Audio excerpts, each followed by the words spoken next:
Hey everyone, I am here doing the introduction for the Business Buying Club. The goal of this deck is to spend 20 minutes talking about what we're doing here and the purpose of this community, our why. Our goal is to create more business owners. I don't think people realize how approachable entrepreneurship is through the lens of buying a business and then scaling that existing business. So I want to give you guys access to tools to analyze a business. Our goal is to launch and create and inspire new entrepreneurs, and it's a little bit two-sided. We want to help companies find new buyers to continue their legacy and to continue growing that existing business. And we want to help buyers find a company that fits their lifestyle. Our aim is 3 outcomes. We want to source businesses that fit your interests. We want to help you structure and negotiate that deal. And we want to help with that transition and getting your new business to a place that generates wealth for you. I'm looking forward to this community. I've also thought that this might be a good place to share some deal flow. So as we come across deals that members might be interested in, we can pop this into the community discussion space for people to see. So guys, we want to make this free and accessible, especially the introductory module and the community, because we want everyone to participate. So don't miss out. Cool. All right, guys. So our mission, we want to make this program, especially this intro program, free and approachable. So similar programs usually cost between $5,000 to $80,000. Usually you go to MBA and you do a search fund, and there's a lot of cost associated with that. And really, you guys just need a launch pad. You guys just need some basic information about where to source these deals, how to structure some of these agreements. And a lot of these are templated. So we can share these templates and we can share some of our approaches to buying businesses. And you guys can go from there without getting a bunch of debt and wasting a lot of time. We really want to lean on the practical and not theoretical aspects of learning. And we're going to have some modules that are going to be synchronous and some of them going to be async. What do I mean by that? Async, meaning that you guys can check out a video or a course and do it on your own time. Synchronous is we might have a guest speaker or a monthly recurring meeting or meetup, in which case you guys can learn from each other. So I think cohort learning is probably the best way to meet other people and try to grow together. So guys, let me highlight a few more things. Introducing the Business Buying Club. Who is this for? We only ask that you guys have a growth mindset. You guys are open to financial independence. And if you guys do this, you guys actually will be responsible for people. So you guys will be, I hope you guys have interest in being a manager and having business owner responsibilities. Requirements, all you need is a computer with internet, active engagement in the community and the forum, and probably 2 hours a week ramping into full time. So 2 hours a week in sourcing and talking to different business owners and taking modules.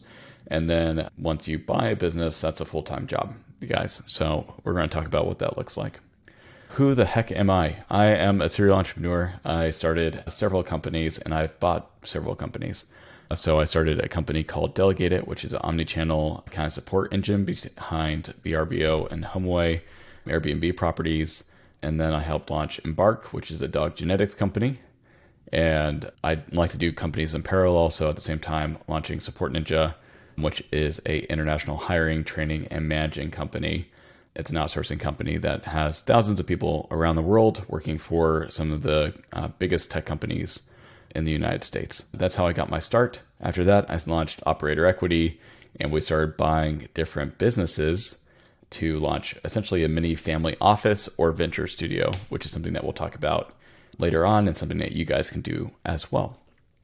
So guys, as far as the timeline for this, you can break it off into weeks or modules. So essentially week 1, we're going to be talking a lot about what is your deal box, what type of deals should you be looking for, and understanding deal sources. Week 2, we're going to talk about outreach. And 3, we're going to be focusing more on deal terms and structure. After that, we're going to talk about integrating, because really once you close the business, that's only the beginning of possibly a 3-5+ year journey of actually growing and scaling that business. And then we're going to be talking about scaling and maximizing profitability, distributions, and some structures like that. Once you guys do this, ideally, this is something that you guys can repeat.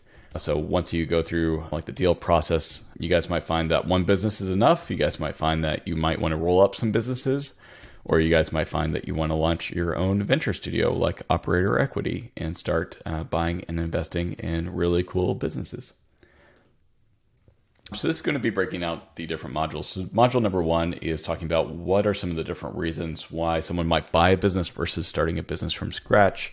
What are some of the other logistical benefits of starting that business? There's a lot of different ways to buy a business. There's a lot of different acquisition types. So we're going to talk about some of those options that you guys might be looking for. We'll talk about how to spot opportunities. I am personally a fan of finding a niche or a fast growing market segment.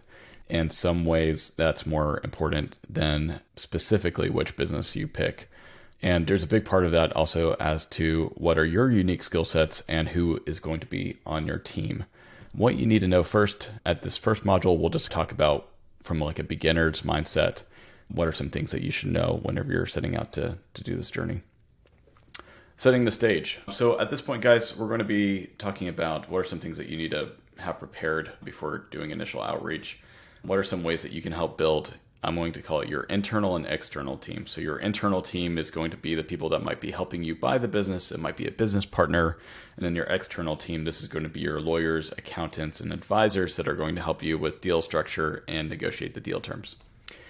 Paying for your new business. There's a lot of different ways to do this. It could be a seller's note, which we'll talk about. It could be an SBA 7 round of financing. There's a lot of different options here, and we'll jump into it.